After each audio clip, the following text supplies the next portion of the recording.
అందరికీ నమస్తే. Welcome to Mahendragiri YouTube channel. Friends, ఈరోజు మనము ప్రస్తుత యాదాద్రి భువనగిరి జిల్లా పోచంపల్లి మండలం మదివానిగూడెం అనే గ్రామంలో ఉన్నాము. ఈ గ్రామంలో రైతు మద్ది అంజిరెడ్డి గారి పొలంలో ఉన్నాము. ప్రస్తుతం మీరు చూస్తున్న ఈ ఫీల్డ్ మహీంద్రా కంపెనీ వారి MP 3030 అనేటువంటి హైబ్రిడ్ వరి రకానికి సంబంధించింది. ఇది మనకు 3 kg ప్యాకింగ్ లో దొరుకుతుంది. ఒంటికర్రగా నాటేసుకునేటువంటి రకము. ఇది ఎకరానికి 6 నుంచి 9 కేజీల విత్తనం అవసరపడుతుంది.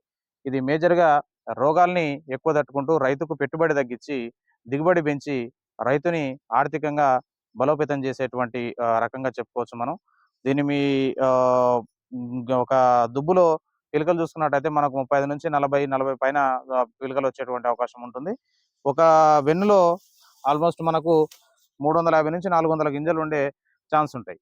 దీనికి వచ్చేసి ముఖ్య లక్షణము పోటాకు ప్రత్యేకత అని చెప్పుకోవచ్చు. ఇది పోటాకు మనకు చాలా వెడల్పు ఉండి చాలా పొడవుగా ఉంటుంది. ఈ పోటాకు గనక మనకు ఎంత ఆరోగ్యంగా ఉంటే కంకిలో ఉన్నటువంటి గొలుసులో ఉన్నటువంటి గింజలు కూడా అంతే ఆరోగ్యంగా బలవంతంగా ఉండడానికి అవకాశం ఉంటుంది.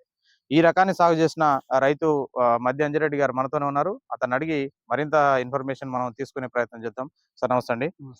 సార్ సార్ చెప్పండి, ఇప్పుడు మీరు ఈ రకాన్ని మీరు ఎన్ని సంవత్సరాల నుంచి పెడుతున్నారు? ఈ సంవత్సరం ఎన్ని ఎకరాలకు పెట్టారు? ఇది వేరే రకంతో పోల్చినప్పుడు ఎట్లా అనిపించింది అనేది చెప్పండి. ఇది మహేంద్ర ఎప్పటి నుంచి పెడుతున్నారు ఈ రకాన్ని మీరు? ఈ మహేంద్ర పెట్టబట్టి 3 సంవత్సరాలు 3 సంవత్సరాలు అవుతుంది. ఇప్పుడు ఈ MP 3030 అనే రకము వేరే రకంతో పోల్చినప్పుడు ఏ విధంగా ఉందండి? పెట్టుబడి పరంగా కానీ దిగుబడి పరంగా కానీ 3 సంవత్సరాల నుంచి ప్లస్ ఇప్పుడు ఎట్లా ఉందనేది చెప్పండి. ఈ మహేంద్ర 3030 అనేది రోగాలు తట్టుకుంటుంది.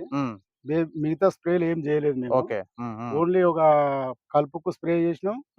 ఒక 4G 7 నుంచి 7.5 కిలోలు గ్రాన్యూల్స్ వేసారు. ఎకరానికి 7 కిలోలన్నర లెక్క వాడినా నేను. Okay okay. ఇప్పుడు అల్టిమేట్ గా మీకు పెట్టుబడి అయితే తగ్గించింది. వేరే స్ప్రేలు ఏం చేయలేదు. అదే మీరు వేరే రకం ఏదైనా పెట్టుకుంటే దానికి స్ప్రింగ్స్ తక్కువ పడితే పెరిగేటి కింద దోమపోటు అనేది, కంకిడు రోగం అనేది అన్ని వస్తుండే. ఇట్లనైతే ఏం లేదు. కొంగిక కూడా గింత కూడా పోలే. మేము ఒక 7 కిలోలన్నర వాడినా. ఓకే, చూడొచ్చు అండి. మీరు ఒకసారి ఆ ఫీల్డ్ అంతా చూపియండి. ఇప్పుడు మీరు చూస్తున్న ఈ కనుచూపు మేర ఇదంతా కూడా MP 3030 మాత్రమే. ఒకసారి మీరు గొలుసులు కూడా చూపియండి. చాలా లాంగ్ పానకిల్స్ తోని ప్రతి గింజ కూడా పాలు పోసుకోవడానికి అవకాశం ఉంటుంది. ఈ పోటాక్ అనేది ఆరోగ్యంగా ఎప్పుడైతే ఉంటుందో ఆ పోటాక్ ఆరోగ్యంగా ఉన్నంత వరకు గింజ పాలు పోసుకుంటూనే ఉంటుంది.